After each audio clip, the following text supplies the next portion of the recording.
can't sleep. My reason being, though, just all the things I keep hearing. I think this cave is home to a lot of other creepy crawlies. But I have to rest. For tomorrow, I'll need all my strength to deal with the rapids of the mighty Amazon River. It's dawn in the Amazonian jungle, and I've seen loads of burrows near the cave. I'm going to see if I can catch something special for breakfast. And once again, the local Warani tribe have an ingenious technique.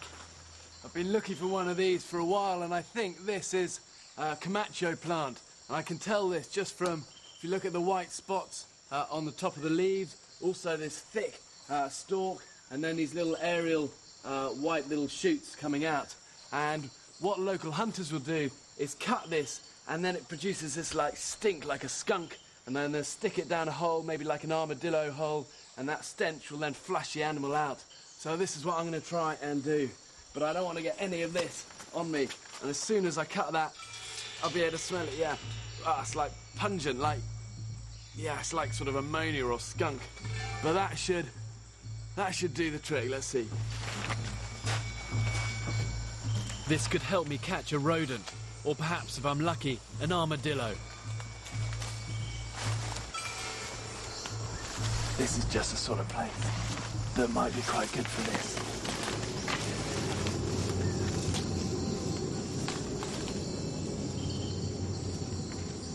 Yeah, there's quite a musky smell around, so it probably means there is a rodent or something in these burrows.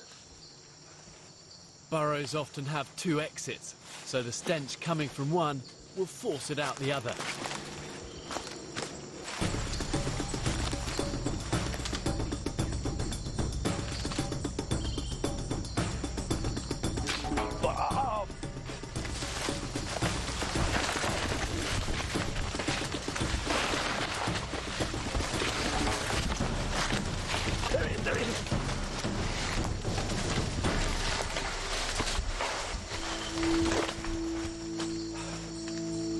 What a time for the bow to break. And that must have been about 2 kilos of agouti that came scurrying out of there. I'll try to get these off. I've picked up a few cuts during the chase, but in the rainforest, there's a tree that can help me. Yeah, look, those are the heart-shaped leaves I was looking for, and also this smooth trunk. And this tells me this tree is a sangre de drago, which literally means dragon's blood. And the reason it's called that is because the sap inside it is red. And before I came out here, I was told to look out for this tree if I ever cut myself, just because the properties of the sap are very good antiseptic and healing. And if you watch this, as soon as I tack in, you'll see the blood sap start to ooze out. And then any little like nicks I've got, I can put it on.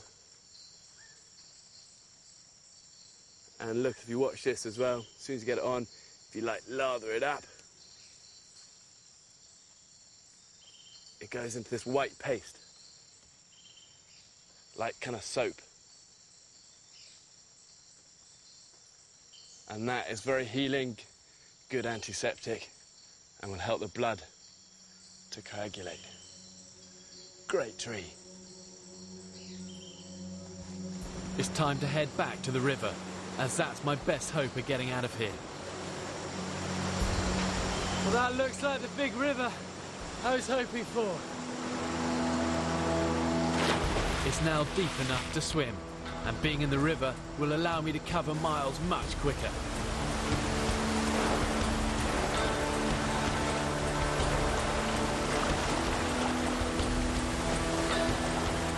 The technique in rapids is to keep your legs and feet in front of you. This will help you fend off any rocks. But the rapids soon start to get bigger, and eventually it becomes just too dangerous. Well, I've reached this big river, and that's been a primary goal from the start of this journey, to reach a big river, but it's bigger than I thought. And it's also got some sensible sized rapids on it, which means it's too risky, really, for me to go down just on my own. I'm going to need to find something that's going to help me.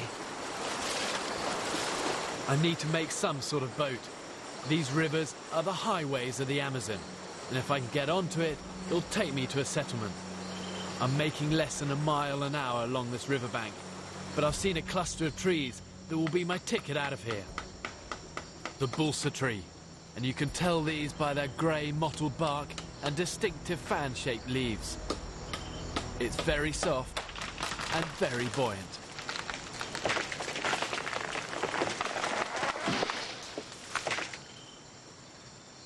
Awesome, that's that down then.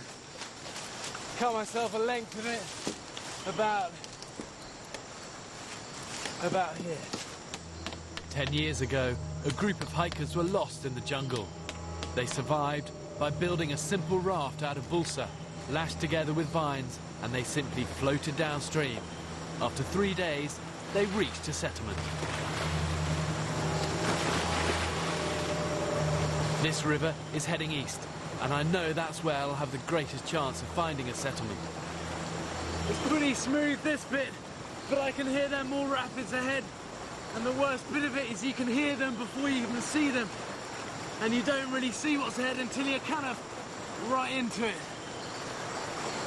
But this balsa wood is giving me so much buoyancy. And it means really I can just cling to it, keep my feet downstream. I say my prayers. The river flows at up to 10 miles an hour, and if I can just hang on, this is my best chance of getting out of here.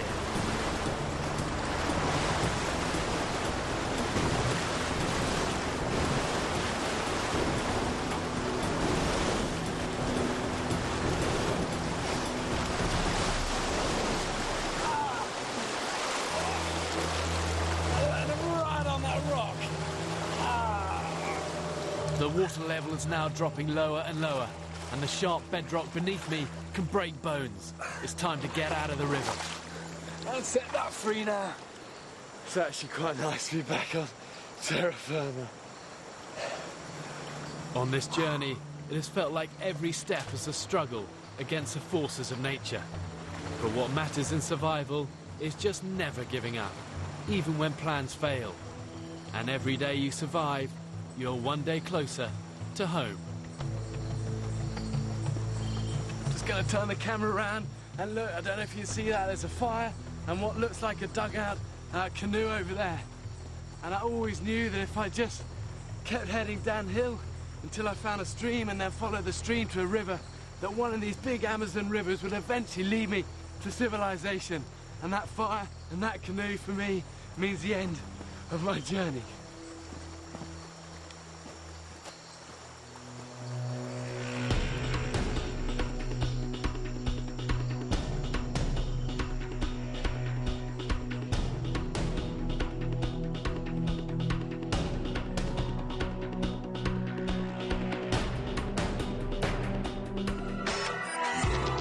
接下来，医学专家深入探索人体的奥妙，为人类做出生死交关的重要医疗决定。